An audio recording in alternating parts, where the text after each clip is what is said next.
गुरुदेव भगवान, जब हमारे इस जीवन का उद्देश्य भगवत प्राप्ति है तो हमें सांसारिक कर्तव्य कर्म क्यों और किस उद्देश्य से करने चाहिए? भगवान की प्रसन्नता के लिए। जैसे हमें आपको प्रसन्न करना है तो हमारे द्वारा दिए हुए कार्य को सम्यक रूप से करना होगा, तभी तो हमारी प्रसन्नता होगी। तो भगवत प्राप्ति ऐसा थोड़ी है केवल माला चलाने से ही होती हो। भगवत प्राप्ति होती है अपने कर्तव्य कर्म का पालन करते हुए भगवान नाम जपने से। भगवान जब अर्जुन जी को युद्ध के लिए दोनों सभाओं के मध्य में खड़ा किया तो अपने पारिवारिक जनों को देख करके विपक्ष में, तो उनको अर्जुन को ये अंदर बात आई कि इनको मारने से तो अच्छा है कि हम सन्यासी वेश धारण कर लें और भिक्षावृत्ति से जी लें। भगवान से कहा मैं युद्ध नहीं करूंगा। युद्ध रूपी संसारिक कर्तव्य है ना, बड़ा घोर कर्म है ये, तो काटना मारना है, ये नहीं करूंगा। मैं भिक्षा मांग करके अन्न पा करके, यद्यप क्षत्रिय धर्म में भिक्षा मांगना निषेध है, पर वो मैं कर लूंगा, ये नहीं करूंगा। तो भगवान ने क्या कहा, माम निस्मर युद्ध च, मेरा स्मरण करते हुए युद्ध करो। अपने कर्तव्य का पालन करना अनिवार्य है। जैसे आप विद्यार्थी हो तो आपको विद्या अध्ययन करते हुए जो शेष समय राधा राधा राधा जपा और विद्या अध्ययन के समय को भगवान को समर्पित कर दिया। आप नौकरी करते हो तो आप नौकरी के समय को अच्छे ढंग से करते हुए और उसमें भगवान की स्मृति मिला के और उस कर्म को भगवान को अर्पित कर दिया। जो भी हम कर रहे हैं वो भगवान का कार्य कर रहे हैं, क्योंकि सृष्टि भगवान की है ना, परिवार भगवान का है ना। अच्छा, ये शरीर भी तो भगवान का ही है ना, भगवान का दिया हुआ शरीर। हम इस शरीर को नष्ट करने का अधिकार नहीं रखते। तो ये शरीर भी तो भगवान का दिया हुआ है, परिवार भगवान का दिया हुआ है, ये सृष्टि भगवान के। तो हमें जो कार्य दिया गया वो अनिवार्य है करना। अगर हम गृहस्थ मार्ग में है तो हमें गृहस्थ धर्म का, विरक्त मार्ग है तो विरक्त धर्म का। हमें अपने अपने धर्म कर्म का पालन करते हुए भगवान का नाम जप करें, तभी भगवत प्राप्ति होगी। ऐसे कायर कहा जाएगा, कायर का मतलब समझते ना, ऐसे कायर कहा जाएगा। तो हम तो विरक्त हैं, हमारा जब भजन ही उद्देश्य है तो हम आपसे बात क्यों करें। लेकिन हमारा कर्तव्य है कि हमने भिक्षा पाई है संसार की, तो हमें शिक्षा देनी है। हम जितने जीवों को समेट पाए उतने जीवों को भगवान के मार्ग में लगाए, हमारा कर्तव्य है। बुराई से बचावें, अच्छाई में चलावें। तो हमको कैसी भी परेशानी हो अपने कर्तव्य का पालन करना ही है। तो ऐसे ही जिसको जो कर्तव्य मिला, डॉक्टर है, मास्टर है, न्यायाधीश है, वकील है, जो जहां है, अपने धर्म का पालन, अपने कर्तव्य का पालन, और वो भगवान का स्मरण करते हुए भगवान को समर्पित कर दे, तो इससे भगवत प्राप्ति हो जाती है। समझ पाए? तो परिवार में भगवान की भावना क्यों?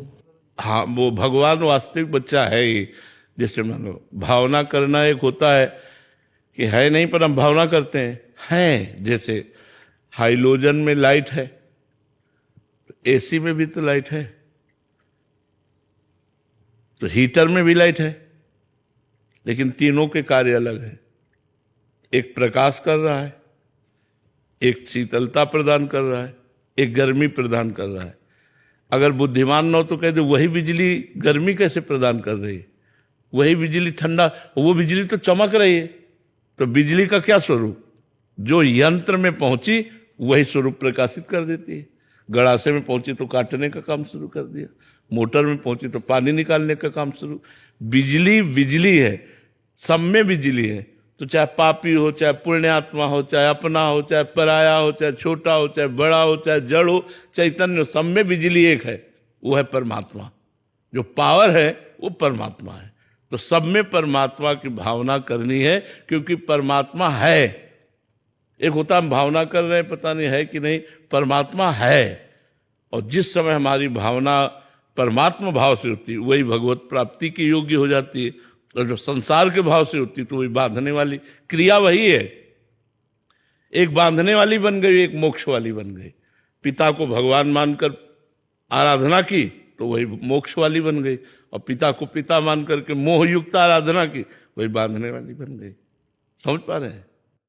निकुंज जी मथुरा से। राधा वल्लभ राधा वल्लभ श्री हरिवंश महाराज जी, आपके चरणों में कोटि कोटि प्रणाम। महाराज जी, आपने सत्संग में प्राय कई बार बताया है कि बहुत बार आप श्री जी से कुछ भी कहते हैं तो सेकंडों में उत्तर आता है। महाराज जी, क्या हम ग्रस्त लोगों को भी श्री जी ऐसी ही कृपा दिखाती हैं? नहीं, ये तब होता है जब श्री जी के सिवा हमारा कोई है नहीं। श्री जी के सिवा हमारा कोई है नहीं, इसलिए हमारा कनेक्शन सीधे बात, कोई भी बात हुई तो सीधे सब वो बात उत्तर मिलता है। आपका कोई है तो इसलिए फिर वो कनेक्शन नहीं मिल पाता। जैसे वो मोबाइल आपने लगाया और बिजी है तो आ जाएगा ना, बिजी है, आप लोग बिजी है, आपका नंबर बिजी है।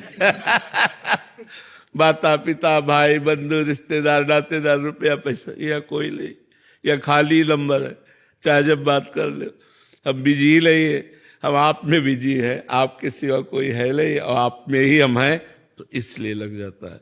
सबकी ममता ताग बटोरी, मम पद मन ही बांध भर डोरी। सबका प्यार एकत्रित करके भगवान के चरणों में रख दिया, अब कनेक्शन फिट है, अब बात कर लो आप।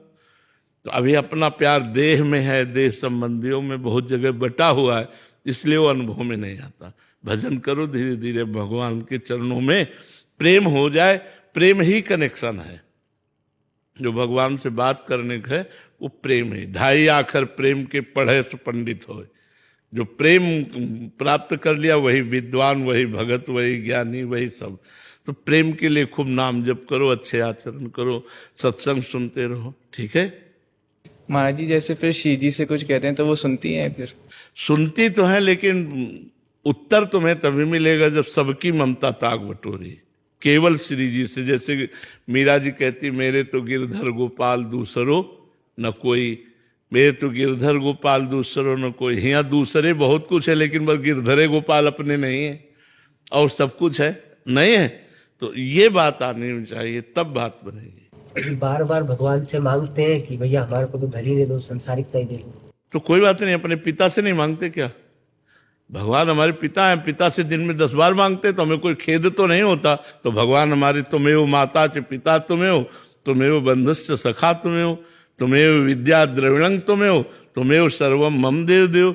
भगवान हमारे पिता है, हमारे स्वामी है, हमारे मित्र है, हमारे सब कुछ। हम उनसे नहीं मांगेंगे तो किससे मांगेंगे? तो हम मांगे, कोई परेशानी नहीं है, पर ना पूरी होने पर हम नाराज ना हो, हम अश्रद्धा ना करें। अब भले थोड़ा हमें बुरा लगे, लेकिन ये मेरे पिता हैं, ये बात थोड़ी हट जाएगी। पिता तो पिता ही है ना, ऐसे ही हमें भगवान से रहना चाहिए। हमने मांगा, वो बात पूरी नहीं हुई तो भगवान ने हमें योग्य नहीं समझा, लेकिन भगवान मेरे हैं। थोड़ा बुरा लगा, यार पूरी हो जाती बात तो अच्छा था, लेकिन नहीं पूरी हुई तो भी भगवान हमारे हैं। भगवान में अश्रद्धा नहीं होनी चाहिए। अगर भगवान में अश्रद्धा हो गई तो हम भगत किस बात के? अगर मांग पूरी हो जाती तो हमारा विश्वास और बढ़ता है, और जब मांग पूरी नहीं होती तो थोड़ा सा मन में खिन्नता है। वो खिन्नता आवे, लेकिन अश्रद्धा नहीं होनी चाहिए, विश्वास नहीं टलना चाहिए। तो जो बात गलत है, हमारे योग्य नहीं है, लेकिन मेरा मन मांग रहा है, वो भगवान नहीं देंगे। जिससे हमारा अमंगल होगा वो बात नहीं करेंगे, चाहे जितना खोपड़ी पटक के मांगो। और जिससे मंगल होना है वो तत्काल बात पूरी कर देंगे। बहुत सुंदर बात है कि भगवान को अपना मान करके मांगो, दूरी बना के मत मांगो। भगवान मेरे पिता है, मेरे स्वामी है, मेरे सर्वस्व है, फिर बात पूरी हो जाएगी। और वो पूरी हो अगर ना हो तो ये निश्चित समझो पूरी होने में हमारा मंगल नहीं था, इसीलिए सर्वज्ञ भगवान ने हमारी बात पूरी नहीं की। दुर्गेश जी, जय वर्ष। राधे राधे महाराज जी, आपके चरणों में कोटि कोटि प्रणाम। गुरुदेव भगवान, आपने एकांतिक में बहुत बार कहा है कि संत सेवा से श्री जी बहुत जल्दी प्रसन्न होती हैं। पूज्य गुरुदेव भगवान, मेरा संशय का निवारण करें कि प्रभु हम अधम को संत सेवा कैसे सुलभ हो? हाँ, प्रगट में मान लो हम शरीर सेवा नहीं कर पा रहे तो हमारे पास 4 रोटियां हैं, 1 रोटी हम संत के लिए निकाल लेते हैं। मान लो हमारे महीने में 100 रुपया निकाल दिए संत के नाम से, और 4-5 महीने में जब वृंदावन आए तो 500 रुपये दे दिए कि आज हमारी सब्जी ला करके सब संत लोग पा लीजिए। हो गई संत सेवा। हमारे पास 100 रुपये हैं, 100 रुपये दे दिए कि आज नमक ला करके सब्जी दाल में सब डाल लो, सब संतों को भंडारा हो जाएगा। 100 रुपये में भी भंडारा हो जाएगा, 10 रुपये में भी हो जाएगा। तो अगर हम सेवा का भाव है तो सेवा तन मन धन से होती है। तो तन से तो सेवा मिलना कठिन है संतों की, कि मान लो उनके हम शरीर कपड़ा धो दें, उनके चरण दबा दें, ये तो दुर्लभ है। मन से हम सेवा कर सकते हैं और धन से कर सकते हैं। हमारे पास जितना है, 1 रुपये की भी सेवा हो सकती है कि हम एक पैकेट में नमक 100 ग्राम 50 ग्राम ला के दाल सब्जी में डाल दिया, सब संतों की हो गई। तो मन और धन, इनसे तो सेवा हो ही सकती है। मन से हम सेवा कर सकते हैं, धन से सेवा कर सकते हैं। और रही तन की सेवा, कभी सौभाग्य मिले वो आदेश कर दें कोई, भाई आप यहाँ झाड़ू लगा दीजिए, आप यहाँ पोछा लगा दीजिए, या कुछ ऐसा कभी कोई, तो फिर वो सेवा बन जाती है। तन मन धन 3 से सेवा होती है। सब कोई कर सकता है, सब कोई कर सकता है, कोई ऐसा नहीं। आप फालतू के पैसा खर्चा करना बंद करो इधर उधर के। मान लो 100 रुपये आपके बचे, गाय की गौशाला में चले गए, हरी घास 100 रुपया की डाल दी, बन गई सेवा। गौ सेवा, संत सेवा, बीमार की सेवा, इन सबसे भगवान की प्रसन्नता प्राप्त होती है। तो संत सेवा में ऐसा भी किया जाए, और संत सेवा से भगवान बहुत जल्दी प्रसन्न होते हैं। एक नथिया बाई थी हमारे वृंदावन में, वो जब आई उन्होंने सुना संत सेवा से भगवान प्रसन्न होते, तो उन्होंने यही किया कि 2-4 ब्रजवासियों से आटा मांग लाती, और उस जो जंगल में गाय गोबर करती उसे उपला कहते, वो उपला बिन लाती और उसी में रोटी बनाकर संतों को पवाती। 50 वर्ष उन्होंने ये सेवा की वृंदावन में। अब धीरे धीरे उनका फिर वैभव बढ़ने लगता है ना, तो गाड़ी में, बैलगाड़ी में वो अनाज लेकर आ रही थी, और रात्रि हो गई और बादल छाए हुए थे। अब उनको कुछ सूझना पड़ा किधर से जाए, कैसे जाए। तो एक लालटेन हाथ में और एक छाता, आगे मैया मैं तुम्हें रास्ता बताता हूं। और नथियाबाई का आश्रम है सेवा कुंज के पास, वहां तक छोड़े आए। तो उनको भगवान की महिमा ऐसी कि ये पूछने में नहीं आया कि तुम कौन हो, इस समय कैसे आए। तो दूसरे दिन जब बिहारी जी के दर्शन करने गए तो देखा बिहारी जी एक हाथ में लालटेन और छाता लिए खड़े। अच्छा ये थे, साक्षात बिहारी जी ने उनको दर्शन दिए संत सेवा से। संत सेवा बड़ी महिमामयी है। तो हम मन से धन से बन जाए तो जितना बन जाए हमें संत सेवा कर लेना चाहिए। और तन से कभी आज्ञा हो जाए कि कोई सेवा की आज्ञा कर दे तो फिर क्या कहना है, तन मन धन 3 से सेवा होती है। तो हम मन से, अगर धन नहीं तो मन से भी कर सकते हैं। मान लो हम मन से किसी संत के चरण दबा रहे, मन से हम सुंदर भोग उनको पवा रहे, अपने हाथ से पवा रहे, जैसे माँ पवा रही। मन से भी सेवा की जा सकती है और धन से भी और तन से भी। महाराज जी, क्योंकि प्रश्न स्त्री शरीर ने किया है महाराज जी, तो कभी कभी आप काफी बार ऐसा कहते हो कि जो बाहरी संग है उससे स्त्री शरीरधारी को दूर रहना चाहिए ताकि उनकी भी साधना बचे और इनकी भी। हाँ। तो इसमें क्या सावधानी रखनी चाहिए? इसमें जैसे मान लो आपने सत्संग सुना, अब आप चली जाओ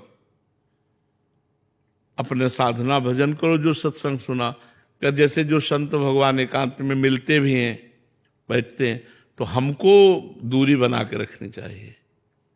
हमें केवल संत के सत्संग से मतलब रखना चाहिए। अगर हम सेवा के भाव से भी कि चलो तन से सेवा बन जाए तो दूषित होने की संभावना है, क्योंकि सब सिद्ध तो होते नहीं। तो चाहिए कि संत को भी बचावे और खुद बचे। सत्संग सुने और एकांत में अपना भजन करे, घर परिवार के बीच में, लेकिन एकांत में न मिले।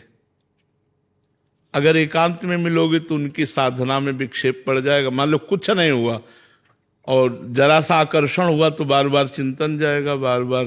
तो हमें लगता है अपने लोगों को चाहिए कि सत्संग सुने, जरूरी है तो भिक्षा दे दिया, बस एकांतवास। तुम अपना भजन करो, तुम अपना। जो माताएं बहनें ज्यादा संतों से एकांत में मिलने लगती हैं तो फिर गड़बड़ हो जाता है, फिर बहुत तरह की दोष उत्पन्न हो जाते हैं। इसलिए हम मना करते हैं। ये स्पष्ट समझ लीजिए कि शिव विरंच का मोह को है बपुरान, अस जिए जान भजी मायापति भगवान। बड़े बड़े महापुरुषों को भी भगवान की माया मोहित कर ली, तो हम लोग तो जीव कोटि के हैं। मालूम बाबा जी हैं, महात्मा है, तो जीव कोटि के महात्मा है, वो तो ईश्वर कोटि के हैं।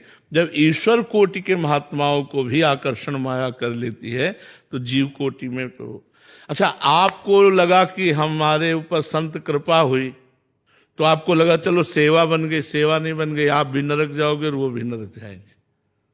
सेवा भागवती होती है, बेविचार सेवा थोड़ी होती है, गंदी बातें सेवा थोड़ी होती है। तो गंदी बात तो गंदी बात है। तो हमें चाहिए कि खुद पवित्र रहें और दूसरों को पवित्र रखें। और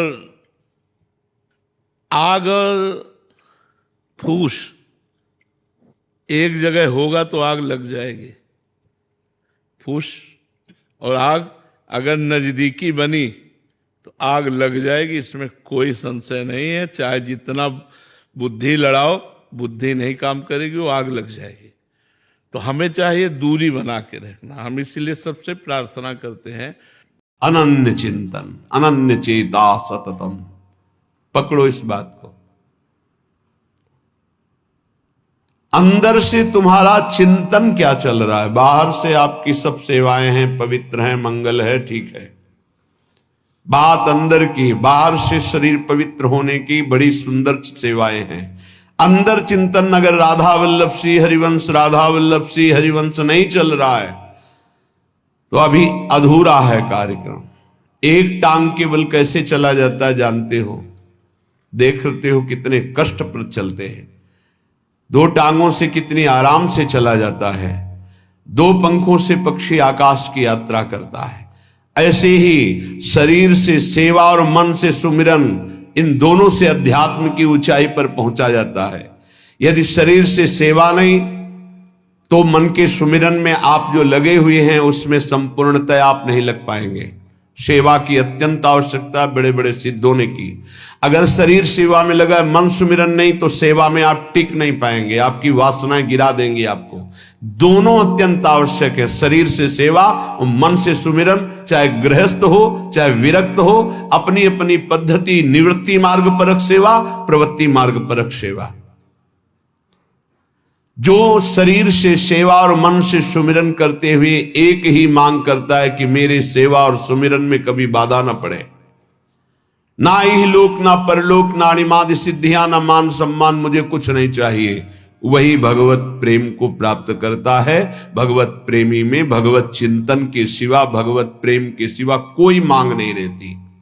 भारी विपत्ति, भारी अपमान, भारी दुख एक साथ टूट पड़े, फिर भी हमारा चित्त केवल प्रियालाल में, अन्य कोई भरोसा, अन्य आश्रय, कोई हाहाकार नहीं। जोई जोई प्यारो करे सोई मोहि भावे, यही प्रेम का लक्षण है। सर्वथा ध्वंस रहिता सत्यपि ध्वंस कारणम। यद्यपि सत्य है भारी विपत्ति, दुख और नाना प्रकार का उसके ऊपर प्रहार किया जा रहा है, पर वो उस समय भी सर्वथा ध्वंस रहता। एक भी वृत्ति प्रभु से नहीं हट रही, प्रभु में भगवदाकार। इसी का नाम प्रेम है। बाबा, नाम की बड़ी महिमा होती तो क्या नाम से प्रेम, ज्ञान सब कुछ ठीक हो जाएगा? ऐसा अनुभव हो जाएगा और कुछ करने की जरूरत नहीं है। हाँ हाँ हाँ, नाम से सब कुछ हो जाएगा। भगवान से भी बढ़कर भगवान के नाम की महिमा है, परंतु नाम जपने में आसक्ति होना कोई खिलवाड़ थोड़ी है। नाम जपने में आसक्ति होना ये बड़ी कठिन बात है, सबसे कठिन बात है।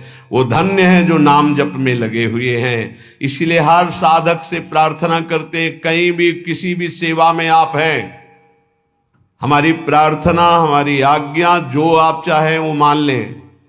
शरीर से सेवा कीजिए, हृदय से एक सेकंड भी राधा वल्लभ श्री हरिवंश नाम नहीं हटना चाहिए। आप यहां पेट भरने के लिए नहीं आए हैं, आप यहां श्री जी की प्राप्ति के लिए आए हैं।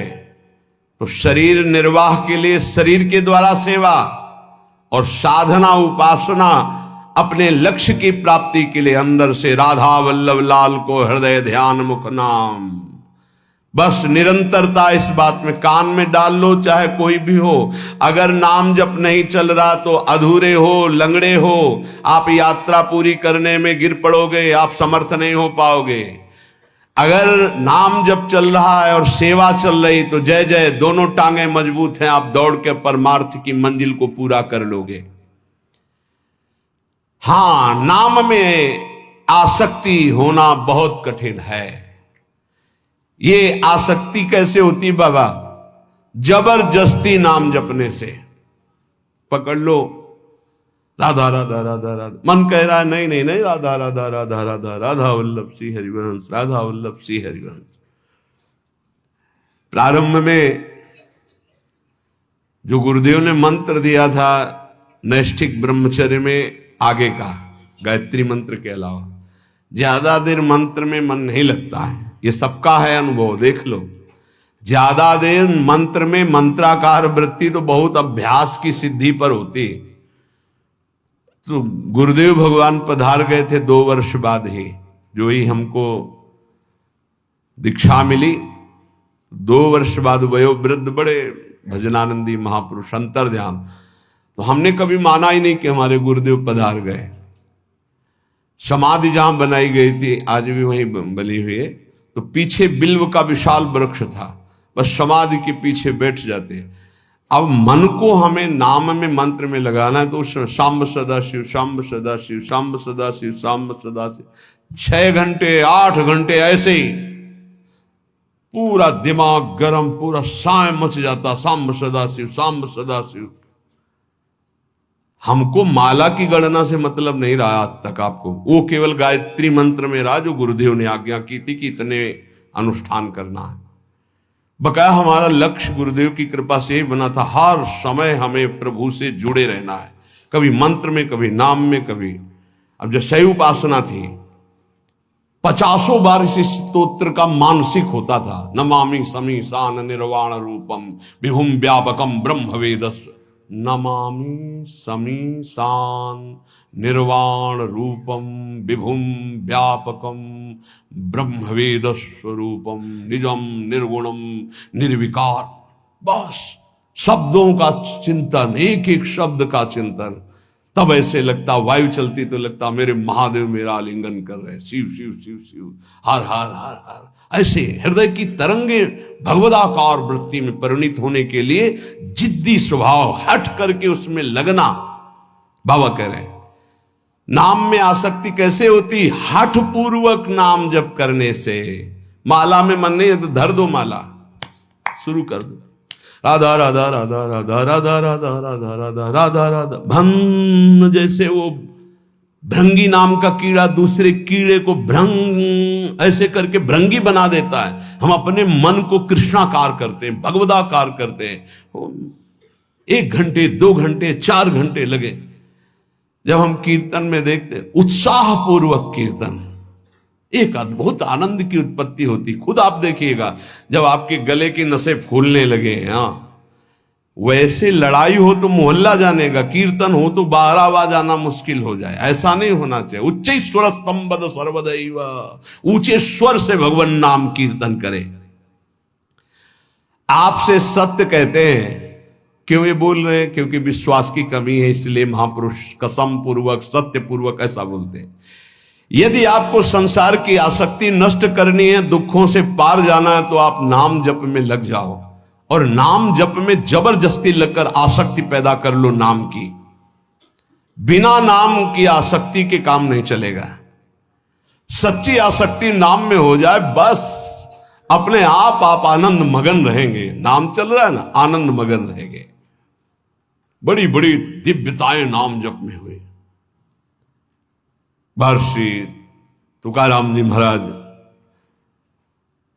एकांत मंदिर में बैठे हुए, विठ्ठल विठ्ठल विठ्ठलाम, केशव विठ्ठल विठ्ठल विठ्ठलाम, माधव विठ्ठल विठ्ठल। वीर शिवाजी दर्शन करने आए। कोई सैनिक नहीं, क्योंकि मर्यादा ऐसी होती, अपने पदाधिकार का अभिमान प्रदर्शन विज्ञजन नहीं करते हैं। कि वो बड़े बड़े सब संगीन लिए हुए उनके साथ, वो साधारण धोती कुर्ता और एक पाग बंधी हुई और दो अंगरक्षक बिना किसी अस्त्र शस्त्र के ऐसे ही नंगे पैर वहां पहुंचे, पाग उतारी, प्रणाम किया, बैठ गए। तुकाराम जी ने आंख खुलकर देखा, शिवाजी बैठ, बस दो पार्षद। बाहर एक दो गुप्तचर गुप्त रूप से, क्योंकि उस समय बहुत ही संकटपूर्ण स्थिति थी, दर्शन करने गए थे, नाम कीर्तन की मस्ती तो बैठे रहे। इतने में विपक्ष को जो म्लेच्छ आधिपति था उसको सूचना मिली, बिना किसी सेना के अंगरक्षक के शिवाजी महाराज तुकाराम जी के पास अमुक जगह दर्शन करने गए, इस समय मारने का बहुत बढ़िया अवसर है। बहुत ही उद्भट वीर और महाभागवत, बड़े बड़े भक्तों की चरण धूलि मस्तक पर रखने वाले, और वीरता की तो पूछो मत।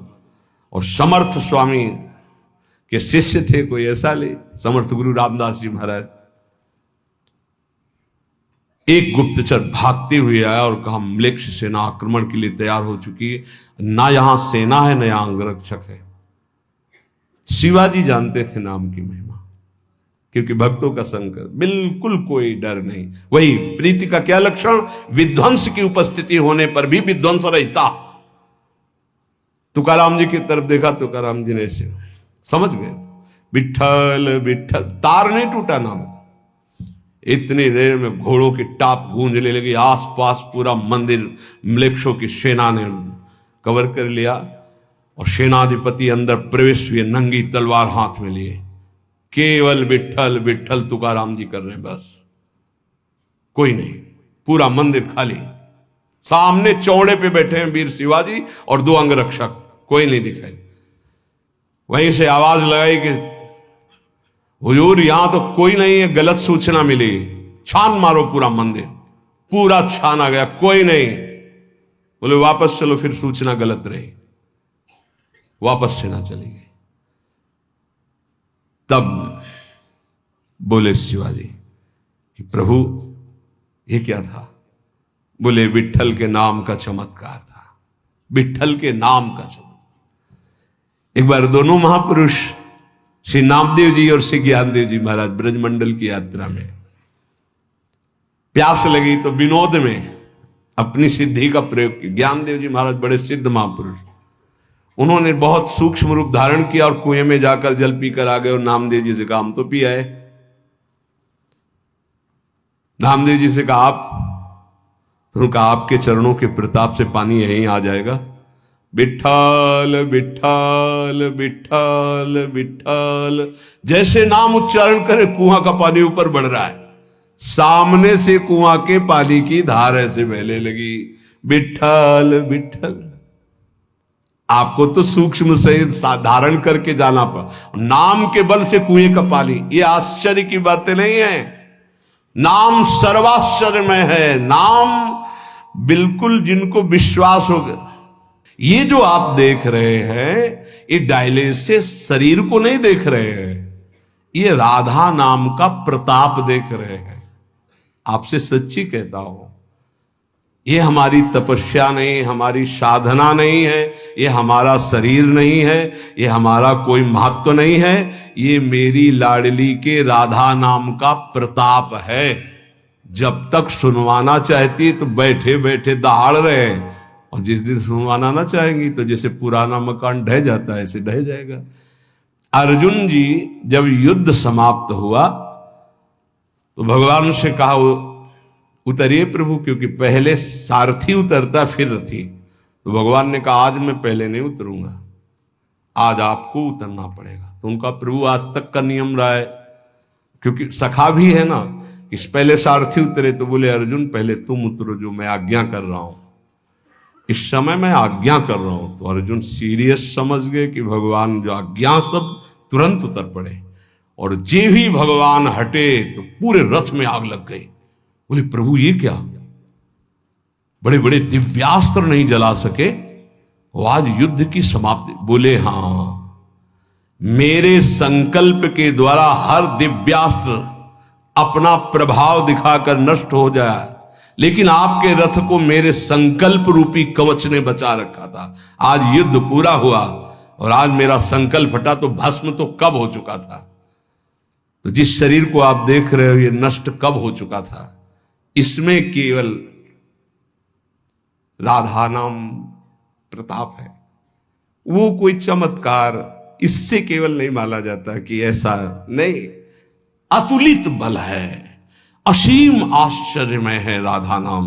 आपको जो राधा नाम सुनने को मिल रहा है, जपने को मिल रहा है, श्री कृष्ण की अपार कृपा से हो रहा है। आप समझिएगा, कुछ भी नहीं दुर्लभ, कर तुम अकर तुम अन्यथा कर तुम, सर्व समर्थ प्रभु को अधीन कर लेने वाला प्रभु का नाम है। इसलिए कह रहे, जब नाम में सच्ची आसक्ति हो जाएगी तो आप फिर इसकी महिमा खुद देखेंगे। सर्वाश्चर्य में अपने बस की बात नहीं है, सच्ची मानिएगा। महाराज एक और संशय है कि जब साधारण पतिव्रता अपने पति का वियोग होने पर शरीर नष्ट कर देती है तो फिर प्रेमी जनों को अपने आराध्य देव की अनुभूति ना होने पर वो शरीर क्यों नहीं छोड़ देते। साधारण प्रेमी शरीर छोड़ दे, फिर ये तो भगवत प्रेमी इनके शरीर क्यों बने रहते, ये क्यों वियोग में शरीर क्यों नहीं नष्ट कर देते। जैसे गोपीजन, बाबा का उत्तर, तो क्या इनका प्रीतम अनित्य समझे हो क्या। अनित्य एक देशी होता है, नित्य सर्वत्र विराजमान होता है। बहुत सुंदर उत्तर दिया। क्या इनके प्रीतम को अनित्य समझे हो क्या। प्रेमियों के प्रीतम अनित्य थोड़ी है, अनित्य मतलब नाशवान। नाशवान एक देशी होता है। सच्चिदानंद बपू हर कण में विराजमान रहता है, अपने में विराजमान, बाहर विराजमान, भीतर बाहर सब। बहिरंतश्च भूतानाम अचरम चरमेव च दूरस्थम चांतिके च तत्। वो दूर भी है, वो नजदीक भी है, वो बाहर भी है, वो भीतर भी है, चर अचर में सर्वत्र। बहिरंतश्च भूतानाम अचरम चरमेव च सूक्ष्मा तद विज्ञेयम दूरस्थम चांतिके च तत्। वो सूक्ष्म है, वो बड़ा महान, अणुअणियान महतो महियान, दूर से दूर, नजदीक से नजदीक, बाहर से बाहर, भीतर से भीतर, जहां तुम अनुभव करना चाहो तुम्हारा प्रीतम तुम्हारे साथ है। उनके वियोग में शरीर त्यागते हैं वो जो प्रेम में कमजोर होते हैं।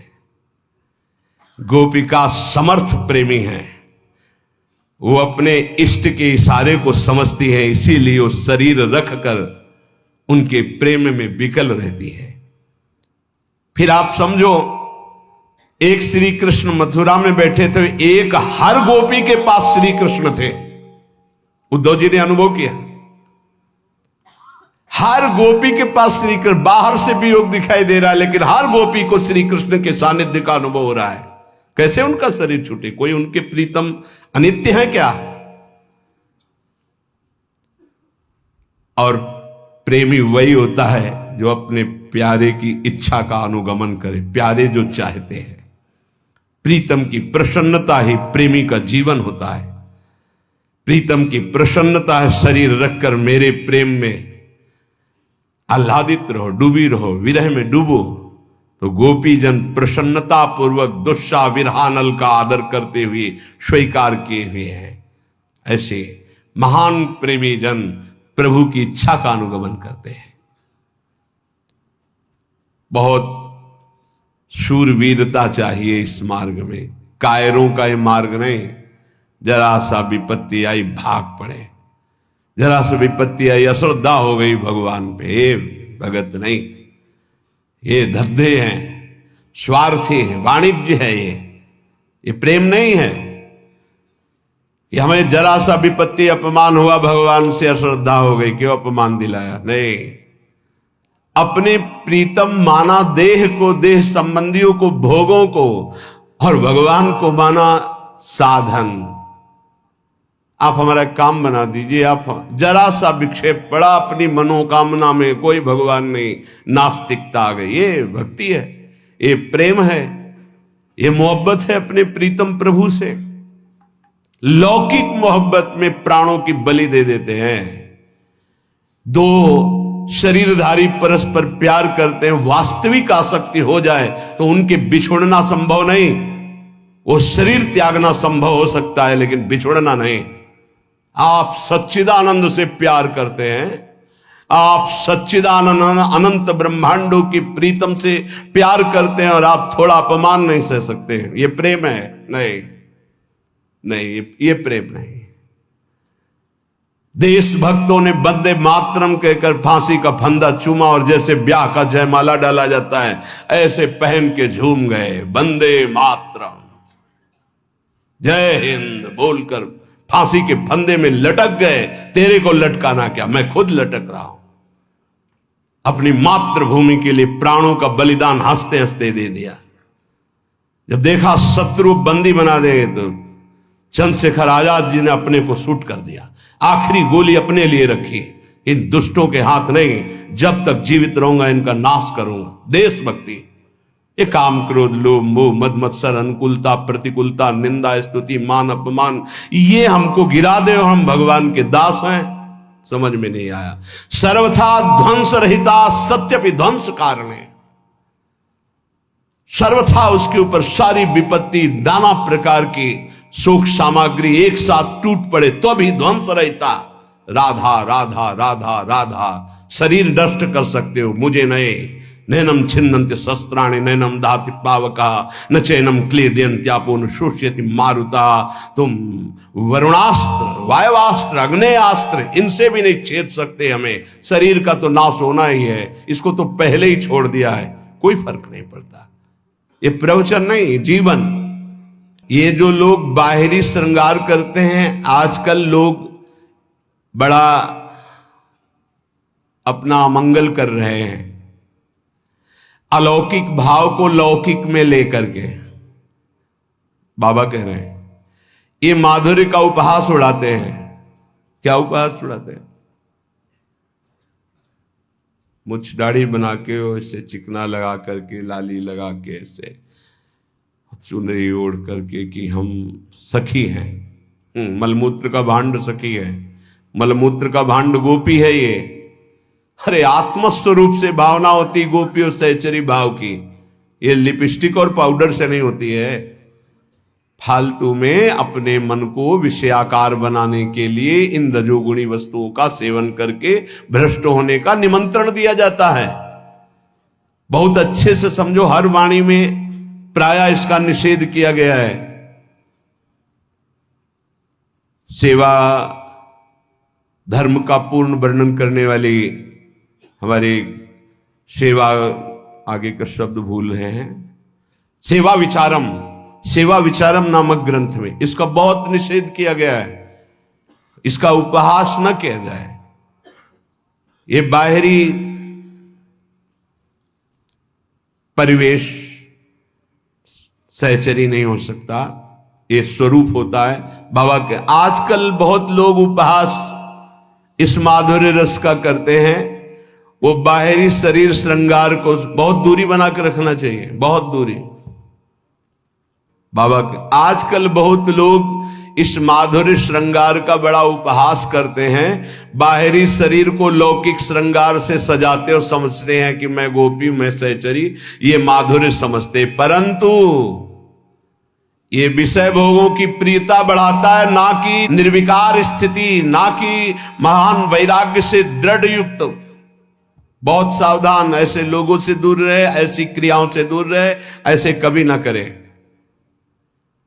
शरीर में ये जो सांसारिक सुगंधित लेप हैं, इनके लगाने से रजोगुण बढ़ता है। रजोगुण से रागात्मक काम उत्पन्न होता है, काम भ्रष्ट करता है, न कि भगवत स्वरूप प्रदान करता है। ये सहचरी बपू, गोपी बपू या सखा बपू, ये कोई ब्रह्मा के द्वारा रचे हुए बपू नहीं है। ये सच्चिदानंद भगवान प्रदत्त, भगवत प्रदत्त बपू हैं। जो भगवान का बपू वही सहचरी का बपू है, जो भगवान का बपू वही सखा का बपू है, जो भगवान का बपू वही गोपी का बपू है। समझो, बपू माने ये अंग।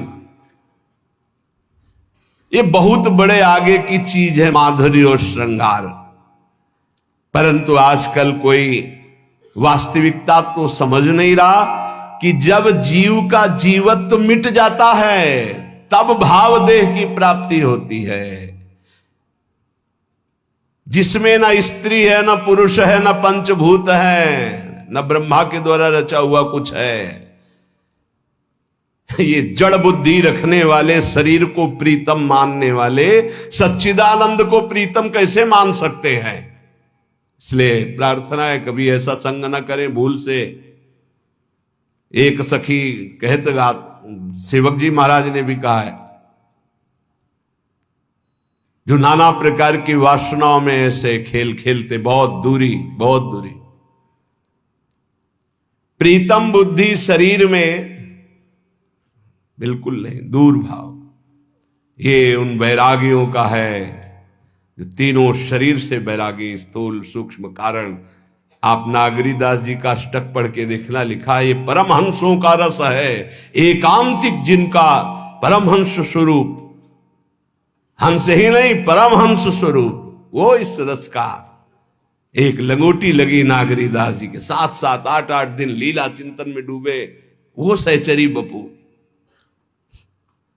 शरीर में एक लंगोटी है, पूरे में रज लगी हुई, वो सहचरी बपू। नहीं, ऐसा नहीं। हाँ, चुनरी आदि प्रसादी जो हमारी महारानी जी की मिलती तो सर पे धारण करते हैं उसको, सिरहाने रखते हैं उसको, सिंहासन में विराजमान करते हैं। कोई ऐसा बाहरी परिवेश बना करके ऐसा निषेध है, हमारे आचार्यों ने निषेध किया है। बहिर्मुख पुरुषों की लेखनी से लिखी हुई पुस्तकों को पढ़ने से, बहिर्मुख कामी पुरुषों की संगति से, बहुत से विषयों के संयोग से, संसारी पुरुषों के प्रति ममता रहने से और बहुत समाज प्रिय होने से प्रेम नष्ट हो जाएगा। पहला, बहिर्मुख पुरुषों की संगति से, जो संसारी हैं, विषयी हैं, भोगी हैं, ऐसे पुरुषों के साथ खान पान सब नहीं। खान पान तो कीजिए रसिक मंडली माए, जिनके और उपासना तहां उचित ध्रुना है, मना करते हैं। ऐसे पुरुषों का संग, बहिर्मुख पुरुषों का संग, ऐसे जो बिल्कुल भगवत अनुराग से रहित है, कदापि किसी भी तरह इनका संग न किया जाए, नहीं तो पतन निश्चित है आपका। दूसरा, बहिर्मुख पुरुषों की बनाई हुई पुस्तकों को पढ़ने से, एक महत जन आए थे, बोले ये कुछ अनुभव है, पढ़ लीजिएगा ग्रंथ में। तो उनसे प्रार्थना की कि आपके आदर के लिए ले सकते हैं और रख सकते हैं, लेकिन स्वाध्याय नहीं कर सकते। स्पष्ट क्यों? अब हमें जरूरत नहीं स्वाध्याय की, हमारे गुरुदेव ने जो दे दिया है उसी से हमारे को समय नहीं है, तो हम और कुछ जानना नहीं चाहिए। जैसे कि हमको बिहारी जो जाना, हमें पता है हमारा रास्ता ये है। अब हम छठी करा से आगरा का रास्ता, दिल्ली का रास्ता, इधर का रास्ता, उधर का रास्ता, इनके किलोमीटर गिन के समय बर्बाद करने का हमारे पास समय नहीं है। बोले आप किसी को दे देना, हमका आपकी बहुत इच्छा है, रख दीजिए। स्पष्ट कि आप पढ़िएगा, हमारी अनुभूतियां, हमें आपकी अनुभूतियां नहीं, हमें अपने गुरुदेव की अनुभूतियों के अनुसार चलना है, अपने गुरुदेव प्रदत्त मंत्र और आराधना में तन्मय होना है। हमारे पास समय नहीं है आपकी लेखनी पढ़ने का। स्पष्ट ये हम इसलिए आपको कह रहे हैं कि आपको ये जीवन में उतारना है, कुछ भी मिला पढ़ने नहीं। बहिर्मुख पुरुषों के द्वारा बनाई हुई पुस्तकों को पढ़ने से प्रेम क्षीण हो जाता है। स्थिति प्रज्ञ महापुरुषों के वचन पढ़ने, वो भी इष्ट मिले और मन मिले, मिले भजन रस रीति, तहा निसंग कोहे मिलिए, तासों कीजे प्रीति। तीसरा, बहुत साधन शास्त्रों का अभ्यास करने वालों से व्यवहार नहीं रखना चाहिए। बहुत अंतराय पड़ता है, बहुत अंतराय। अपने इष्ट के विरुद्ध बात होगी तो आपको असहनीय हो जाएगी, हृदय की स्थिति में क्षोभ पहुंचेगा, और अगर उनके अनुकूल चल दिए तो आराधना छूट जाएगी। इसलिए बहुत मिले वो संग नहीं, संग वही जो इष्टाकार वृत्ति करवा दे। कामी पुरुषों का संग, रागी पुरुषों का संग, ममता युक्त पुरुषों का संग का त्याग कर दे, नहीं तो प्रेम में बाधा खड़ी हो जाएगी। और बहुत समाज प्रिय बनने की चेष्टा, यहां वहां दौड़ भागे सब, इससे प्रेम क्षीण हो जाएगा, जो पूज्य बाबा कह रहे हैं। ये ध्यान रख ले जीवन में कि जिस मार्ग में हम चले उसमें बहुत बड़ी बाधा है। बहिर्मुख पुरुषों की संगति, बहिर्मुख पुरुषों के द्वारा रची हुई बनाई हुई पुस्तकों के पढ़ने से, बहुत से साधनाभ्यासी शास्त्राभ्यासी इनका संग करने से, और कामी पुरुषों के संग से, और समाज प्रिय बनने की लालसा से साधन मार्ग छूट जाएगा, भजन मार्ग छूट जाएगा, प्रेम में कमी आ जाएगी। तो प्रेमी को कब तक भजन करना चाहिए? जब तक पांच भौतिक शरीर छूट न जाए तब तक, चाहे वो स्मृति में तन्मय होकर छूट रहा है, देह भाव विस्मृत, या वास्तविक मृत्यु आ गई है, तब तक सोने से लेकर मरने तक। अब सो गए, मूर्छित हो गए, मर गए, उसकी बात अलग है, लेकिन इसके अलावा जितनी चेतना है उसमें नाम नहीं छूट सकता, भजन नहीं छूट सकता। कारण कि विषयाशक्ति भजनानंदी में रहती नहीं, उसका भजन स्वाभाविक जैसे मशीन कर रही हो ऐसे हृदय में होता है। गाढ़ अनुराग से ध्येय का कभी विस्मरण होता नहीं, विषयों में अनुराग होता नहीं। कागज के घोड़े पर कौन सवारी करके यात्रा करना चाहेगा? जो बालक होगा, अज्ञानी होगा। ऐसे ही ब्रह्मा के रचे हुए सब कागज के घोड़े हैं, मायाकृत। प्रेमी जन इनका आदर नहीं करते, इसलिए उनका निरंतर भगवदाकार ध्यान सच्चिदानंद में रहता है। पर यह ध्यान रहे कि जब तक शरीर का ध्यान है और जब तक शरीर जिंदा है तब तक भजन न छूटने पावे, नहीं तो माया का प्रवेश हो जाएगा। अंतिम श्वास तक निरंतर भजन तो प्रेमी अपने प्रेमास्पद प्रभु को प्राप्त कर लेता है। नियम ये कि जीते जी चाहे सिद्ध ही हो जाए तो उनका स्वाभाविक भजन होता है, और साधक का तो यही प्राण है भजन।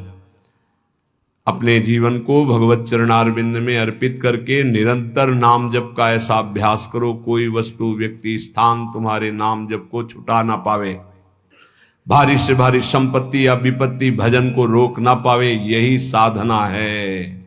आप लोग बड़े भाग्यशाली हैं जो पूर्ण संसार का त्याग करके श्रीधाम वृंदावन का आश्रय लेकर प्रिया प्रीतम की प्राप्ति के लिए। इसलिए दो प्रार्थनाएं, सेवा शरीर से निरंतर जो भी हो रही है वो प्रभु को अर्पित करते हुए, और अंदर से निरंतर भजन करते हुए। हमारा सोना निरंतर, हमारा शयन भी सेवा है, क्योंकि हम 4 घंटे 5 घंटे शयन करते हैं, इंद्रियां फिर स्वस्थ होती, फिर सेवा में लगते हैं। हमारा शौच स्नान जाना भी सेवा के अंतर्गत ही है, क्योंकि शौच स्नान करके तिलक धारण करके हम फिर सेवा में उपस्थित होते, वो भी एक सेवा का अंग है। हम निरंतर सेवा और सुमिरन में रहे, हमको और कोई सिद्धि नहीं चाहिए। इसी से सब लाभ प्राप्त हो जाएगा, सब अध्यात्म की भूमिकाएं जागृत हो जाएंगी। जो परिपक्व महात्मा है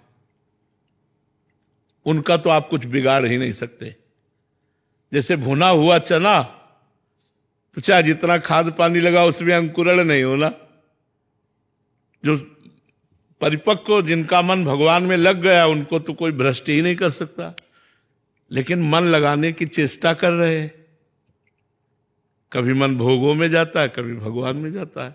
अब यहां भ्रष्ट होने के चांस है कि अगर भोग मिल गए तो हम भ्रष्ट हो जाएंगे। तो हमें चाहिए किसी भी संत महात्मा को अगर अपने घर बुलाए तो घर के जब सदस्य हों तो बुलाए, निमंत्रण दें, पवाएं और दरवाजे तक छोड़ आवे। अगर संत महात्मा को कहीं घर में रुकाना है तो फिर घर के सदस्य 24 घंटे जब तक संत महात्मा रहें वहीं रहना चाहिए।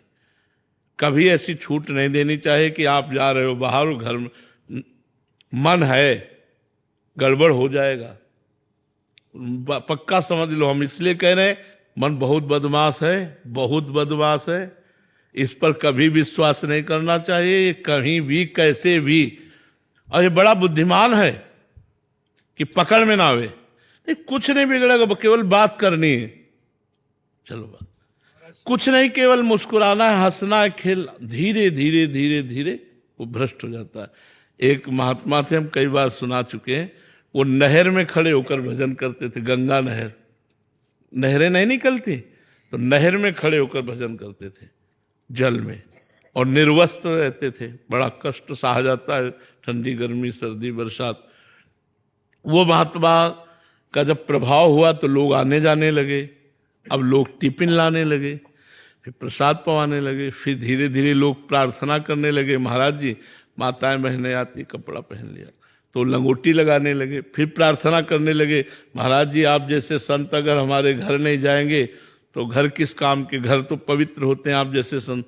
वो घर जाने लगे, फिर गड़बड़ हो गया, धर्म विरुद्ध हो गए। तो ये हम मतलब घटना बता रहे हैं, ये कोई हम कहानी नहीं बता रहे। इसीलिए हम कहते हैं संतों को भजन करने दो और आप भी भजन करो, दूरी बना के रखो। अगर दूरी बनाओगे तो तुम भी पवित्र रहोगे, तुम्हारा भाव भी पवित्र रहेगा। और नहीं भी अगर एक संत से आपका भाव खराब हुआ तो सब संतों के प्रति खराब हो जाएगा, लगेगा सब नाटकी है, नहीं लगेगा। एक संत के प्रति हमारी दोष दृष्टि हो जाए तो वही दृष्टि हो जाती है, तो इसलिए बहुत सावधान रहो। डॉक्टर अमन जी। राधा वल्लभ श्री हरिवंश बाबा जी। श्री हरिवंश महाराज जी। महाराज जी, सर्वशक्तिमान होते हुए भी भगवान भक्त के प्रेम से क्यों बन जाते हैं? आप, प्रेम का प्रभाव ही ऐसा है कि जो भक्त और भगवान दोनों को अधीन रखता है। प्रेम ईश्वर का भी ईश्वर है।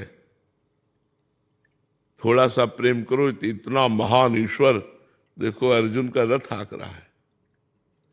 इतना महान ईश्वर भक्तों की आज्ञा का पालन करने के लिए हाथ जोड़े खड़ा हुआ है। इतना महान ईश्वर देखो बालक बन करके नंद यशोदा के आंगन में खेल रहा है, दशरथ कौशल्या के आंगन में खेल रहा है। ये प्रेम विवस्था ही तो है। एक बार देवर्षि नारद जी भगवान के दर्शन करने नंदालय में गए तो पहले मोटी मोटी डेहरी होती थी, घर की देहली होती थी, मोटी देहली होती थी। तो नंद बाबा की मोटी देहली, लाल जी घुटनों के बल चल के गए, तो चढ़ने की कोशिश की तो हाथ और छाती ऊपर और चरण उठ गए। अब बीच में टंग गए तो रोने लगे। और देवर्षि नारद जी भगवान के दर्शन करने गए थे, तो देखा ये वो भगवान जिन्होंने अपना एक चरण बढ़ाया तो ब्रह्मलोक तक पहुंच गया। वामन रूप में, वामन अवतार में एक चरण बढ़ाया तो ब्रह्मलोक, वो डेहरी नहीं नांग पा रहे। तो उन्होंने कहा भगवान मैं उठा के आपको विराजमान कर दूं। तो बोले ये तुम्हारे लिए नहीं है, ये मैया के लिए है। और रोने लगे, मैया मैया मैया भागती हुई आई और दासियों को डांटा, रहे मेरे लाला, और उठाकर। ये प्रेम विवश भगवान है, प्रेमाधीन भगवान है। इसीलिए प्रेम भगवान का भी भगवान है। जो प्रेम है वो भगवान का भी भगवान है। अगर प्रेम किसी के भी हृदय में प्रकट हो जाए तो भगवान वहीं उसकी अधीनता स्वीकार कर। देखो 56 भोग में भगवान ने कभी सराहना नहीं की, लेकिन प्रेम से सबरी मैया के जूठे बेर पाए, सुदामा जी के चावल नहीं तंदुल पाए टूटे हुए। और जो विदुरानी जी है केला फेंक देती थी, छिलका अगर भक्त बावरा है तो भगवान भी परम ज्ञानी होते हुए बावरे ही है। विदुर जी आए, उन्होंने देखा कि विदुरानी तो जो गूदा है वो तो फेंक रही है और छिलका मुंह में उनको होश ही नहीं है। तो विदुर जी ने दबकाया, अरे बावरी ये क्या कर रही है? और जब गूदा पवाने लगे तो कहा चाचा जी अब वो स्वाद नहीं है। जो प्रेम में स्वाद है वो केले में स्वाद। भगवान केला थोड़ी खा रहे, भगवान तो प्रेम पा रहे हैं। प्रेम तो प्रेम एक ऐसा तत्व है जो भगवान को भी अधीन किए हुए है और भक्त को भी अधीन किए हुए है। और चराचर जगत में कोई ऐसा नहीं जो प्रेम को न जानता हो, प्रेम ना चाहता हो। कोई ऐसा नहीं है जो प्रेम। अच्छा कुत्ता है, आप पुचकारो, देखो पूछ डुला करके आपके चरणों में लिपटने की कोशिश करेगा, वो भी प्रेम प्रदर्शित करेगा। पशु पक्षी मनुष्य देवता भगवान सब प्रेम के अधीन है, सबको प्रेम की प्यास है। प्रेम एक ऐसा तत्व है जो सर्वोपरि तत्व है, जिसे भगवान भी प्रेम प्यासे हैं, भगवान भी चाहते हैं। कह रहे ना भाव का भूखा हूं मैं, भाव माने प्रेम ही तो है। प्रेम का भगवान भी कह रहे मैं भूखा हूं, मुझे प्रेम चाहिए। तो हम लोग तो भगवान के अंश है, तो हमको क्यों नहीं प्रेम चाहिए। पर जगत में प्रेम नहीं है, जगत में स्वार्थ है, काम है, राग है, आसक्ति है, प्रेम नहीं। प्रेम तो भगवान में सिर्फ है। अगर हम भगवत भाव से प्रेम करें तो प्रेम में इतनी ताकत है। भगवान भक्तों के चरण दबाए, भगवान भक्तों के लिए क्या क्या नहीं चरित्र भरे पड़े हुए हैं। देखो संधि दूत बन करके जा रहे हैं। अरे ब्रह्मांड नायक है, जो आदेश कर दे वही चले। संधि दूत बन के देखो, भगवान से दुर्योधन कह रहा सूजी अग्रे लेके सवा सुई की नोक भर नहीं दूंगा, और उन्हीं का सारा वैभव है अनंत ब्रह्मांड।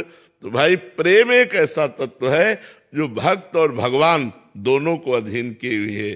प्रेम विवश भगवान भक्तों के पीछे ऐसे डोलते हैं जैसे बछड़ा के संग गाय। भक्तन पाछे यो फिरत जो बछड़ा संग गाय। आगे आगे भक्त जा रहा, पीछे पीछे भगवान जा रहे।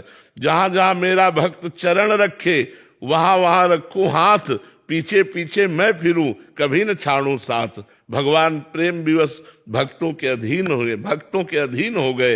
ये प्रेम तत्व है जी। स्वाति जी, श्री हरिवंश महाराज जी, महाराज जी आपके चरणों में कोटि कोटि प्रणाम। गुरुदेव भगवान, आपने एकांतिक में कई बार बताया है कि एक साधक प्रारंभ में तमोगुण, फिर रजोगुण एवं अंत में सतोगुण का त्याग करता हुआ त्रिगुणातीत स्थिति की तरफ बढ़ता है। गुरुदेव, तमोगुण एवं रजोगुण का त्याग तो समझ में आता है, परंतु सतोगुण का त्याग से क्या अभिप्राय है महाराज जी? सतोगुण माया जनित ही है। इसमें ममता, दया, करुणा इसमें ज्यादा उमड़ता है और इसमें फंस जाता है। जैसे भरत जी महाराज सतोगुण जनित ममता और दया, इन दो वृत्तियों को त्यागा नहीं तो हिरण के बच्चे में पहले दया उत्पन्न हुई कि इसकी मां मर गई और ये जल प्रवाह में बहता हुआ जा रहा है, ये मर जाएगा, इसकी रक्षा करना हमारा कर्तव्य है। तो दया ने रक्षा करवाई, फिर ममता ने पोषण करवाया। हरी हरी घास के तिनके लाते, उसे पवाते, दुलार करते। इतनी ममता शक्ति हो गई कि मरते समय भगवान का स्मरण नहीं हुआ, हिरण का स्मरण हुआ और उनका अगला जन्म हिरण योनि में हुआ। भगवान की स्मृति छुड़वा करके हिरण की स्मृति में लगा देना, ये ममता ने नष्ट कर दिया। दया और ममता, भगवान ने कहा है अद्वेष्टा सर्वभूतानां मैत्रः करुण एवच निर्ममो निरहंकारा सम दुखा सुखा क्षमी। करुणा तो करनी है लेकिन निर्मम होकर। ये निर्ममता कठोरता वाली नहीं है, ये त्रिगुणातीत है।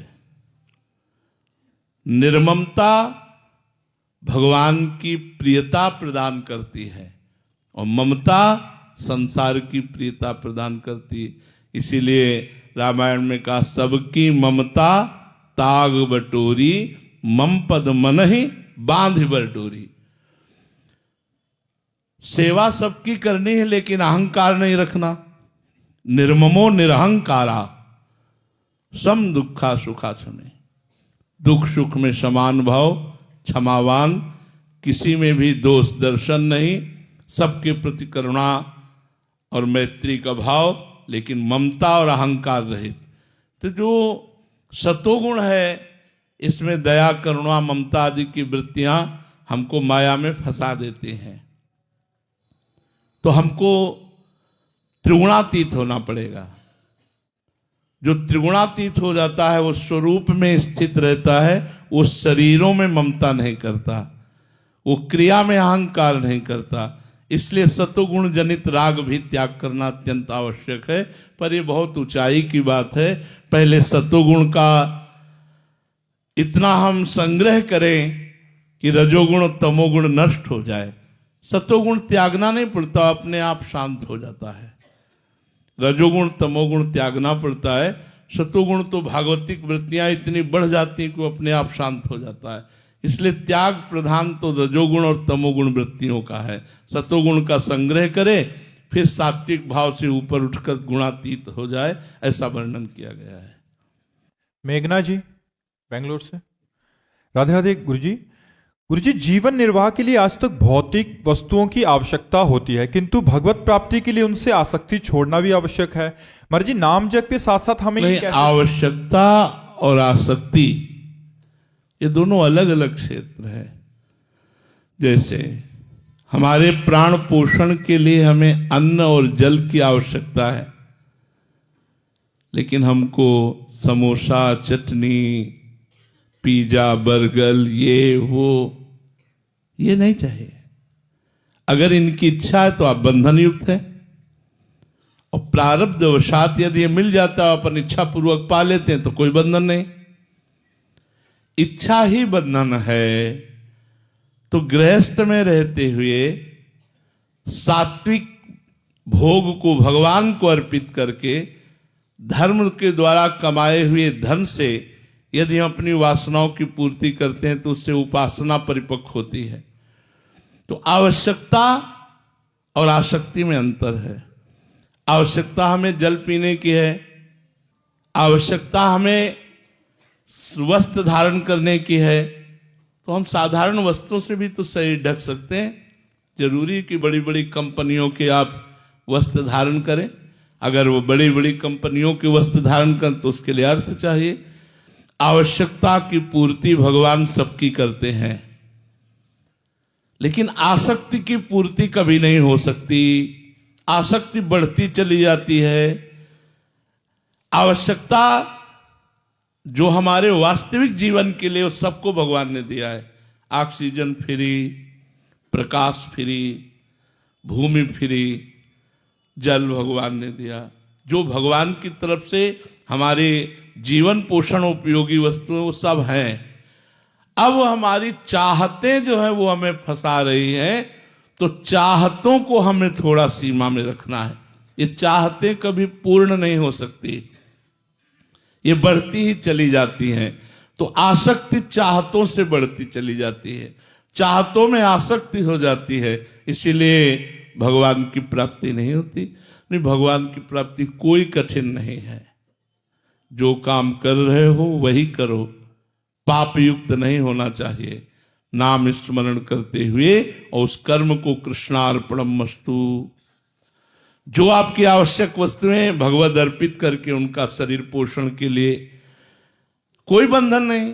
अब इच्छाओं की पूर्ति के लिए आज इससे, आज इससे, आज ऐसे, आज ऐसे, फिर पापाचरण करने वाला दुर्गति को प्राप्त होता है, धर्माचरण करने वाला सदगति को प्राप्त होता है। तो बात समझना होगा, आवश्यकता में कोई दोष नहीं है, आसक्ति में दोष है। आवश्यकता तो जो है वो भगवान सबको पूर्ण करते हैं, पशु पक्षियों की भी पूर्ण करते हैं। हमारी जो आसक्ति है उसे हमें थोड़ा रोकना होगा। आसक्ति रहित अनासक्त पुरुष संपूर्ण संसार में विचरता हुआ भी बंधन को प्राप्त नहीं होता। संपूर्ण भोगों के बीच में भी विचरता हुआ वो आसक्त नहीं होता। तो हमें अनासक्त बनना है। आसक्ति हमें भगवान के चरणों में करनी है, भगवान के नाम में करनी है, भगवान के धाम में करनी है, भगवान के रूप में करनी है, और संपूर्ण संसार से अनासक्त होना है। इसलिए हम अपनी साधना को आवश्यक सामग्रियों से पूर्ण रखें, लेकिन आसक्ति और चाहना की पूर्णता के लिए प्रयास न करें, नहीं तो कितना भी प्रयास करो कभी पूर्ण होने वाली नहीं। सहनशील इतना होना चाहिए, आंतरिक विकारों का पूर्ण रूप से सहन करने का स्वभाव बना लेना चाहिए। आंतरिक विकार, काम वेदना, क्रोध की जलन, लोभ की प्रवृत्ति, मोह की ममता, अहंकार का मद, किसी भी वस्तु व्यक्ति स्थान को लेकर, और मात्सर्यता, किसी की उन्नति देखकर अंदर ईर्ष्या होना, इनको सह जाए। ऐसा नहीं कि उपासक के हृदय में ये स्फुरित ही नहीं होते, ये तो सिद्धों के हृदय में स्फुरित नहीं होते, लेकिन साधक के हृदय में स्फुरित होते हैं, पर वो इनको सहता है, इनके अनुसार कोई चेष्टा नहीं करता। अंदर की मार को जो सह गया वही महापुरुष कहा जाता है। जो मद को, मोह को, मदन को, तीन को परास्त करता है उसे महापुरुष कहते हैं। कोई अहंकार नहीं, कोई भी काम कामना वासना नहीं, किसी से कोई मोह ममता नहीं, सब में अपने भगवान का स्वरूप देखकर सब जीवन शो प्रीति। मद मदन मोह विजयी वो महापुरुष। तो विजयी होने के लिए इनको सहा जाता है, बस इसी से आप जीत जाएंगे और ये हार जाएंगे। जिसने सहने का निश्चय कर लिया वही महाभागवत।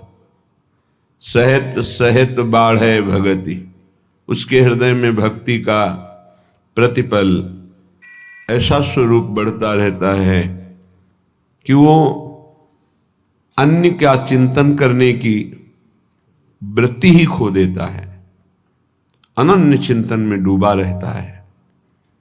बाहरी कोई गाली दे, मारे, तिरस्कार करके निकाल दे, सह जाओ,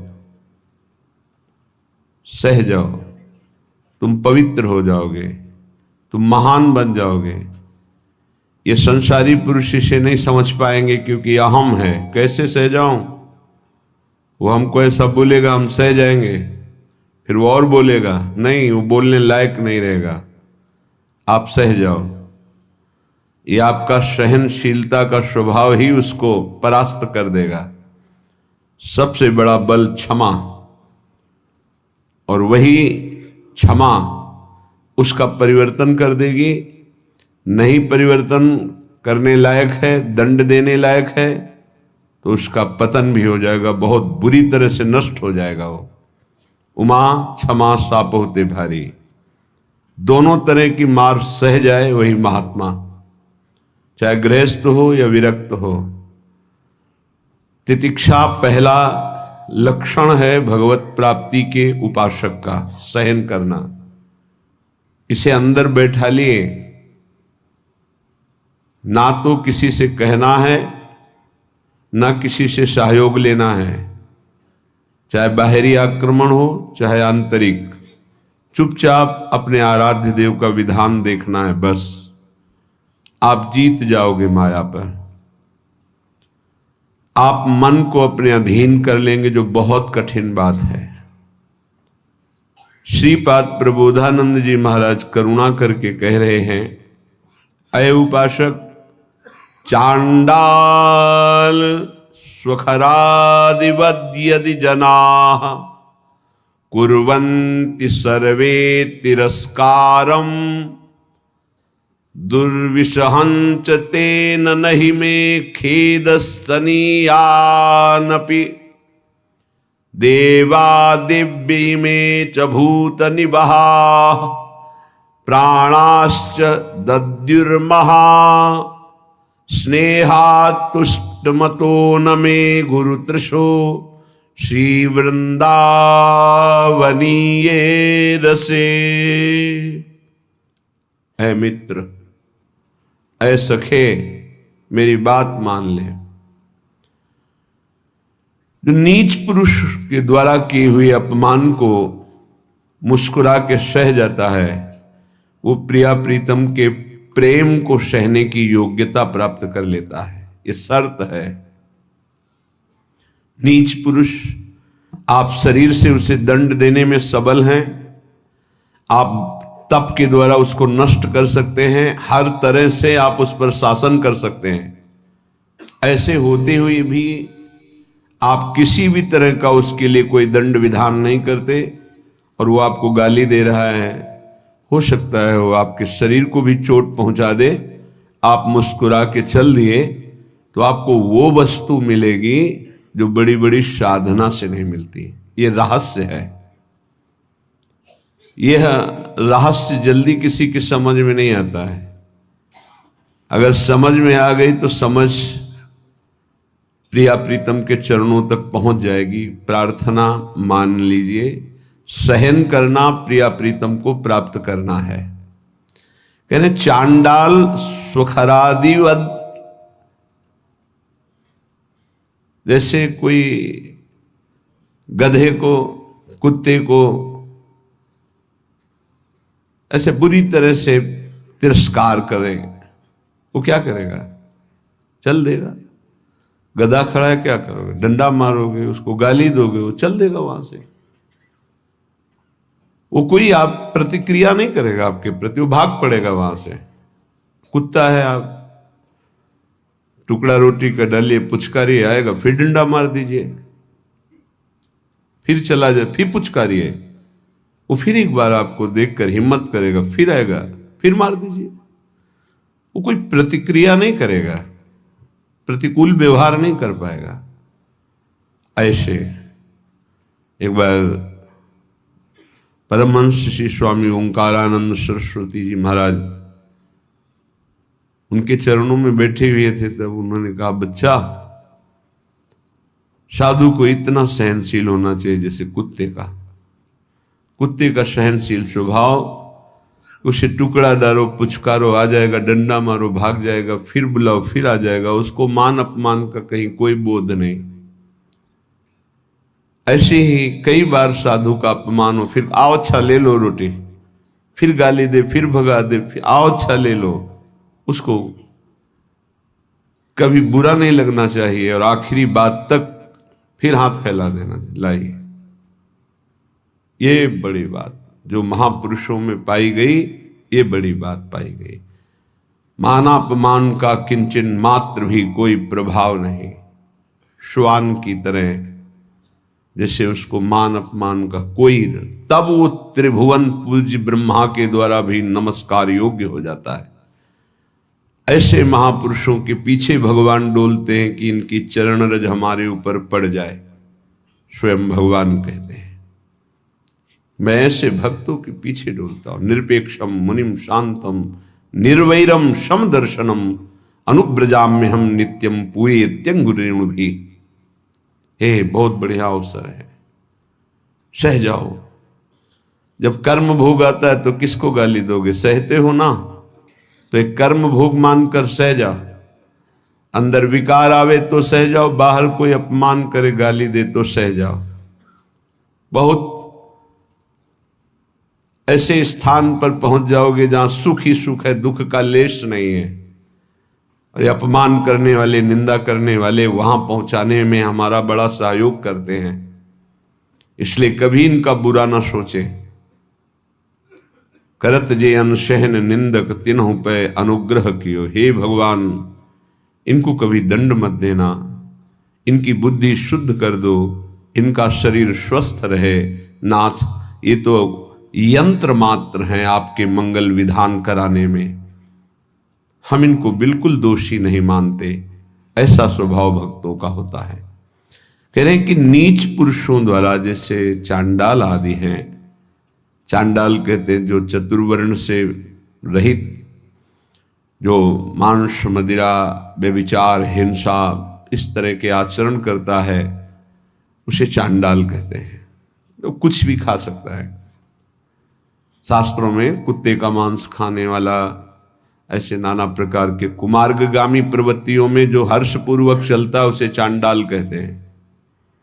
ऐसों के द्वारा भी यदि इस तरह से अपमान किया जाए, जैसे कुत्ते और गधे का, स्वखरादिवत यदि जना कुर्वन्ति सर्वे तिरस्कारम, यद्यपि दुर्विशहंच, सहन करना ये साधारण पुरुषों की हिम्मत नहीं है, ये केवल महात्मा की हिम्मत है, दूसरे की ताकत नहीं।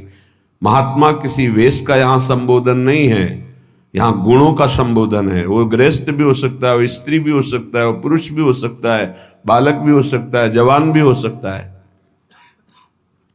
ये बात धैर्यपूर्वक समझनी है। भगवान कृपा करते हैं, ऐसा अवसर देते हैं कि हमारा अपमान होता है। उस समय अपनी स्थिति को नापिए कि आप क्या है। यदि उस समय भगवान का मंगल विधान मान करके आप प्रसन्न मुद्रा में हैं, जोई जोई प्यारो करे सोई मुहि भावे, बस बात बन गई। देखना कुछ ही दिनों में आपकी भूमिका बदल जाएगी हृदय की, आपकी स्थिति अध्यात्म की ऊंचाई पर पहुंच जाएगी। खेदस तनीयानपि, खेद भी नहीं होना चाहिए। यद्यपि तिरस्कारम दुर्विसहंच तेन नहीं में खेदस तनीयानपि, यद्यपि असहनीय होता है। ऐसा नहीं है, बातों से बोलना सरल है, लेकिन जब ऐसा जीवन में आता है तो असहनीय होता है। और भगवत कृपा से 20 बार ऐसा आया है पूरे जीवन में, जब सामने से तिरस्कार हुआ है, अपमान हुआ है। अब गंगा किनारे भ्रमण कर रहे हैं, बहुत से ऐसे शराबी, चोर, डाकू ऐसे मिले जिन लोगों ने बस भगवान का विधान मान करके, जैसी आपकी प्रभु इच्छा। कभी कभी जब ज्यादा व्याकुलता होती तो आकाश की तरफ देखते हैं। ये आकाश भगवान का स्वरूप है, ये निर्मल है, ये निर्विकार है। ये बादल जो आप देखते हैं आकाश में नहीं है, ये तो बहुत नीचे हैं। हमें लगता है जब हवाई जहाज उड़ता होगा तो बादलों को करो, क्योंकि आकाश की सीमा नहीं, असीम है। ऐसे ही आकाश को देखने से लगता है मेरे भगवान जैसे असीम और निर्विकार हैं, कहीं भी देखो आकाश मिलेगा। ऐसे ही भगवान अपने भक्त को असीम और निर्विकार बनाना चाहते हैं, शरीर की सीमा में नहीं रखना चाहते। बड़ा बल मिलता था आकाश से। जब कभी कोई विक्षेप पड़ता तो एकांत में आकाश की तरफ देखते, मानो भगवान उपदेश देते थे आकाश के रूप में। खेदस तनीयानपि, खेद भी नहीं होना चाहिए कि हमने कोई अपराध तो किया नहीं, ऐसा क्यों? नहीं नहीं, भगवान का विधान है। मंगलमय भगवान का ये विधान है जो हमारी हृदय की भूमिका को बढ़ा रहा है। आप कहेंगे भगवान का विधान साधकों के साथ तो जाने दो, सिद्धों के साथ वो करते हैं। बड़े बड़े सिद्धों को यही अपने ब्रज में पंडित रामकृष्ण बाबा जी महाराज, बड़े सिद्ध महापुरुष, संपूर्ण ब्रजमंडल के परम पूजनीय, ब्रजवासियों के द्वारा अत्यंत दुलार किए गए और संपूर्ण शास्त्रों के मर्मज्ञ और भावदेश में प्रवेश पाए हुए महापुरुष। कुछ धनी मानी भगत आए, ब्रजवासी और संतों का भंडारा किया, सब बांट दिया। शाम के कुछ लोग आए, कहा सुना था धनी मानी आए थे, क्या है लाओ मुझे। बाबा ने कहा यहां तो कुछ नहीं रखा गया, सब बांट दिया। एक लाठी मारी, रक्त प्रवाह होने लगा। कुटिया में गए, देखा वास्तविक कुछ नहीं था। तो उनका अच्छा चोट लग गई, कहा कोई बात नहीं, कोई बात नहीं। अचले से बांध लिया सर। इतने सिद्ध महापुरुष, ऐसा प्रहार, रक्त स्राव होने लगा। बड़े बड़े संतों के जीवन में ऐसा देखा गया कि ऐसी घटनाएं घटती हैं, लेकिन वो गंभीर शांत भगवान का विधान मानते हैं। तो साधक को ऐसी परिस्थिति में भगवान में चित्तवृत्ति लगा लेनी चाहिए कि कोई मंगल विधान है जो हमारे पापों का शमन कर रहा है, जो हमें पवित्र कर रहा है, जो हमारी अध्यात्म की भूमिका को उठाने के लिए भगवान ने ये लीला रची है, सह जाना चाहिए। देवा देव्य इमेच भूत निवाहा प्राणाश्च दद्युर्महास स्नेहास तुष्टमतो नमे गुरुतृषो श्री वृंदावनी ये रसे। वृंदावन में जितने वास करते हैं, चाहे वो पशु पक्षी हो, वृक्ष लता हो, या भगवान शिव गोपीश्वर के रूप में विराजमान, या जो भी देववृंद, व्यक्त अव्यक्त महापुरुष, मैं सबसे बहुत तृष्णाशील होकर के याचना करता हूं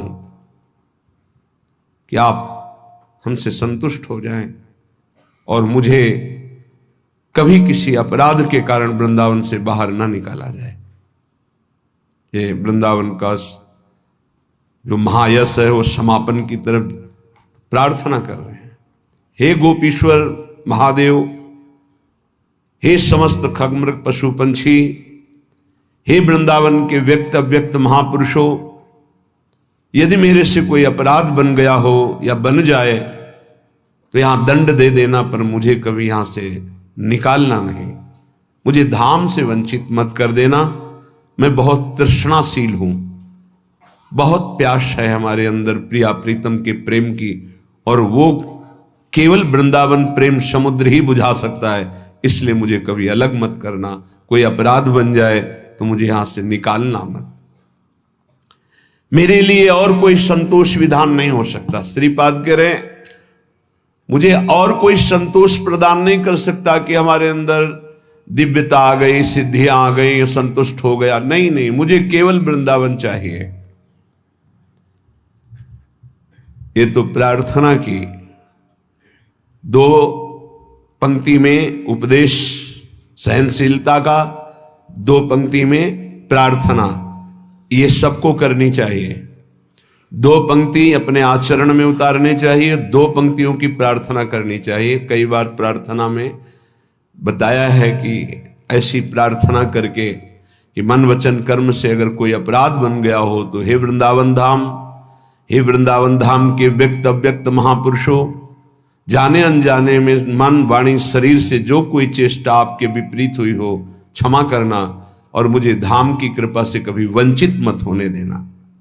आगे उपदेश कर रहे हैं। भ्रातः समस्तान्य साधनानि विहाय वृंदावनम स्वाश्रयस्व यथा तथा प्राक्तन वासनावास शरीरम वाणी हृदय विचेष्टता। भाई भ्राता, हे भाई, मैं बहुत अनुभव करके बता रहा हूं। समस्तान्य साधनानि विहाय, साधनों को बल छोड़ दो। ये अहंकारी को समझ में नहीं आता, उसको लगता है कि अगर साधन का बल छोड़ दिया तो साधन में रुचि नहीं रहेगी, तो बात फिर कैसे बनेगी, फिर तो असाधन हो जाएगा, मतलब आप शरणागत नहीं हो। इष्ट का बल नहीं है, आपकी क्रियाओं का बल है। आप जिसे साधन कहते हो वो क्रिया बल है। क्रिया बल है तो कितनी भी पवित्र क्रिया हो वो मूढ़ता नहीं छूटती, और मूढ़ पुरुष कभी परम पद का अधिकारी नहीं होता। अहंकार विमूढ़ात्मा करता हमिति मन्यते, मैं ये करता हूं ऐसा भाव मूढ़ता को बनाए रखता है, और मूढ़ पुरुष कभी परम पद में आरूढ़ नहीं होता। तो क्या करे, साधन छोड़ दे? नहीं, साधन छोड़ने की बात नहीं कह रहे, साधन का आश्रय छोड़ने की बात कह। आश्रय भरोसा लाडली का, और उन्हीं की कृपा से साधन चल रहा है। सर्वेषु साधन वरेषु चिरम निराशा, हरिवंश महाप्रभु कहते हैं। सोई यहां श्रीपाद प्रभु, जो वृंदावन रस को समझा उसको ये अनुभव हुआ कि भरोसा केवल लाडली का। आज हमारी बुद्धि साधन में लगी, कल असाधन कर बैठे तो सब साधन चौपट हो जाए, ऐसे ऐसे असाधन हो जाते हैं। भरोसा गोरे चरणारविंद का, मेरे बल श्री वृंदावन रानी, जाहि निरंतर मोहन सेवत बन विनोद सुखदानी, मेरे बल श्री वृंदावन रानी। महाराज जी, जैसे कि आपके श्रीमुख से कई बार सुना है कि दीर्घ काल तक लगातार नाम जप के निरंतर प्रयास से एक साधक की कुंडलिनी स्वतः ही जागृत हो जाती है, जबकि योग या अन्य साधनों से दीर्घ काल तक 3-4 घंटे लगातार पद्मासन या सिद्धासन में बैठने से कुंडलिनी जागृत थोड़ी सी हलचल होती है। गुरुदेव, एक नाम जापक में ये प्रक्रिया कैसे होती है? नाम में बहुत बड़ी ऊर्जा शक्ति है।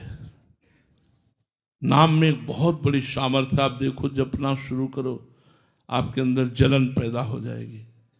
प्रारंभ में वो सारे पापों को नष्ट करेगा, मन चंचल हो जाएगा, वो मन की हर हरकत पर नजर रखते हुए उसको निर्विकार करेगा। मन निर्विकार भगवान को अधीन करके आपके हृदय में प्रकाशित कर देगा। नाम में इतनी सामर्थ्य पूछो मत। कुंडलिनी क्या बात है। अनंत ब्रह्मांडों का सृजन करने वाला भगवान जब अधीन हो जाता है तो कुंडलिनी क्या बात है। नाम में अपार सामर्थ्य है।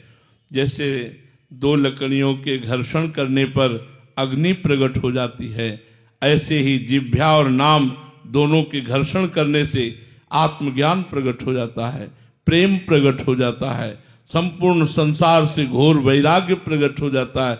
जो चाहो प्राप्त कर लो, बस नाम जप जिह्वा से करते रहो। नाम जीह जप जागें जोगी। जितना नाम जप करोगे तो आपके अंदर ज्ञान रूपी जागरण हो जाएगा। अज्ञान रूपी जो सो रहे हैं, मोह निशा सब सो अनिहारा, देखे स्वप्न अनेक प्रकारा, इससे हम जग जाएंगे। मोह का नाश हो जाएगा, ज्ञान का प्रकाश हो जाएगा। कुंडलिनी क्या है? उसे ज्ञान का ही तो प्रकाश होता है। तो भगवान के नाम में अपार ज्ञान, कुंडलिनी में तो एक सीमित ज्ञान हो सकता है, भगवान के नाम में तो अपार ज्ञान है, अपार ज्ञान विराजमान है। ब्रह्म राम ते नाम बड़ वरदायक वरदान। भगवान